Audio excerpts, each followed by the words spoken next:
안녕하세요.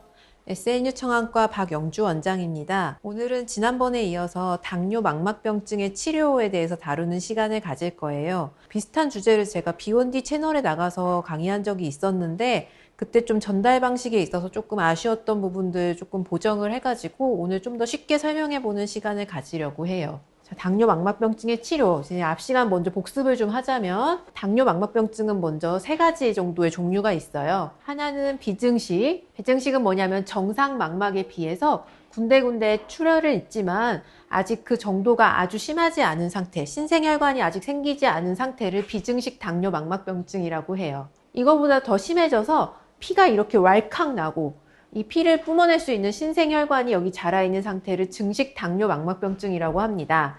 여기 사진에 보면은 좀 푸르스름하게 나왔는데 이거는 검사기기 자체가 원래 좀 왜곡이 있어서 그런 거고 이걸 덮고 있는 게 다 피입니다. 이렇게 망막에 피가 많이 나서 안 보일 수 있는 상태가 증식 당뇨 망막병증이고요. 그리고 마지막으로 이 망막의 중심부인 황반 부분이 정상인에 비해서 많이 부풀어서 앞이 잘 안 보이고 시야가 왜곡되어 보이는 병증을 당뇨 황반부종이라고 합니다. 이 3가지 각각 치료 방향이 좀 다른데요. 먼저 셋 중에 제일 좀 충격적인, 피가 나 있으니까 좀 충격적이어 보이죠? 증식 당뇨 망막병증부터 살펴보겠습니다. 증식 당뇨 망막병증은 일단 피난 곳, 피날 수 있는 이 원인이 되는 신생혈관을 없애는 것이 주된 치료 목표가 돼요. 이런 분들 오셨을 때 이제 조영술을 해서 보면은 이렇게 혈관에 구름같이 낀 거, 이런 게 정상인에서 없는 이런 것들이 보이는데요. 이게 바로 피가 왈칵 날 수 있는 신생혈관이 보이는 모습입니다. 이것은 안구를 좀 이렇게 잘라서 보자면 원래 안구의 혈관들은 안구 벽을 따라서 이렇게 자라야 되는데 당뇨가 오래 진행되면서 혈관 내피세포가 비정상적으로 증식하면서 이 안구의 안쪽으로도 혈관이 자라게 된 것이고요. 약하기 때문에 여기 터져갖고 출혈이 생기기 쉽습니다. 이것을 퇴행시키는 게 증식 당뇨 망막병증의 치료 방향이 되고요. 대표적인 방식이 레이저입니다. 이 주변부에다가 레이저를 쏘면은 시야는 방해하지 않으면서 신생혈관들을 수개월에 걸쳐서 퇴행을 시킬 수가 있습니다. 혹은 주사치료를 할 수가 있는데요.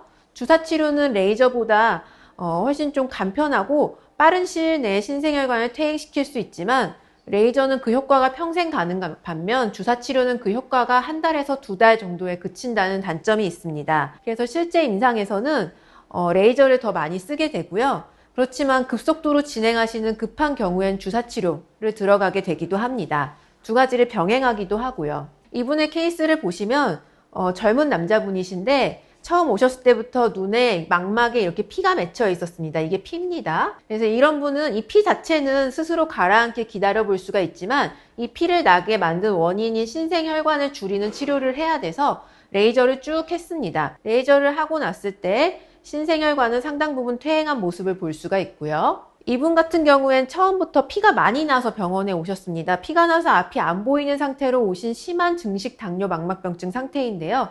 이런 경우엔 레이저를 치고 싶지만 사실 피 때문에 앞이 보이지 않아서 레이저를 조사하기가 어렵습니다.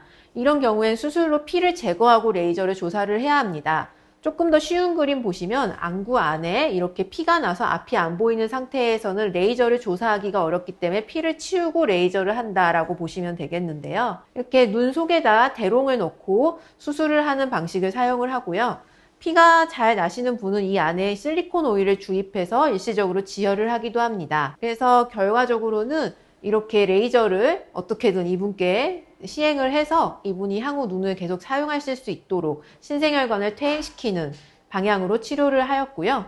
수술하고 6개월 정도 지나면은 이렇게 레이저 부분이 잘 아물면서 비교적 안정적인 상태가 되는 것을 볼 수가 있습니다. 그래서 앞서 말씀드린 레이저, 주사, 수술 이 정도 방법을 쓸 수가 있고요.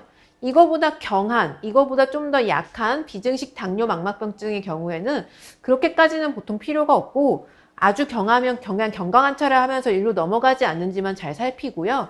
아니면 요거의 제일 끝단계인 심한 비증식 당뇨 망막병증 단계에서 미리 레이저를 시행함으로써 예방을 하기도 합니다. 이제 당뇨 황반부종에 대해서 살펴보면요.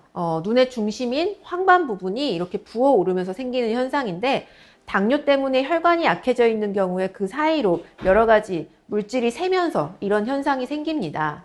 60세, 63세 여성이시고요. 잘 안 보인다는 주소로 오셨는데 여기 보면 황반부종이 관찰이 됩니다. 주사를 하고 나서 부종이 많이 가라앉고 시력도 호전된 모습을 보입니다. 이런 부종에 사용하는 주사 약제는 아주 여러 가지가 있는데요. 어떤 것이 더 좋으냐라는 거는 환자분의 현재 시력이나 시세포 상태, 그리고 어떻게 부어 있느냐 등등에 따라서 결정이 되기 때문에 전문의 선생님과 꼭 상의를 하시고 결정을 하시게 됩니다. 요즘엔 굉장히 다양한 약이 계속 출시되고 있어서 점점 치료가 나아지고 있어요. 당뇨 황반부종은 아주 경미한 경우엔 경과관찰을 할 수도 있고 주로 주사를 제일 많이 쓰고요. 그 다음에 옛날에 쓰던 방식으로 국소 레이저를 하기도 하는데 요즘에는 많이 쓰지는 않습니다. 혹은 이런 방법을 모두 써도 잘 낫지 않는 황반부종은 망막 수술을 하기도 합니다. 제가 조금 이 치료라는 제목을 보고 들어오셨을 분들께 좀 보여드리고 싶은 사진인데요. 당뇨 망막병증 아주 심하신 분들 중에는 아무리 치료를 해도 더 좋아지지 않는 어느 선까지 가신 분들이 있습니다. 바로 이분 같은 분인데요. 67세 남성인 분이신데 레이저도 잘 했는데 한동안 병원에 가지 않는 동안 조금씩 더 안 보이는데 어떻게 하면 잘 보일 수 있겠어요? 라고 하면서 오신 분입니다. 보면 레이저도 아주 잘 되어 있고 신생혈관도 더 없습니다. 다만 이 중심의 황반 부분이 보면은 시세포가 많이 뭉그러져서 망막의 층이 깨져 있는 모습을 보이고 있습니다. 이런 경우엔 지금 부어있는 황반부종 상태는 아니지만 이전에 수없이 황반부종이 지나갔을 거로 생각이 되고요. 이렇게 해서 영구적인 시세포 손상이 생겨버린 상태에서는 사실 어떠한 치료도 듣지가 않는 실명 상태가 되시게 됩니다. 그래서 이런 안타까운 경우도 있다는 것, 그래서 이런 경우를 막기 위해서는 제때제때 검진을 하고 상황에 맞는 치료를 받는 게 꼭 필요하다고 하겠습니다. 이상입니다. 감사합니다.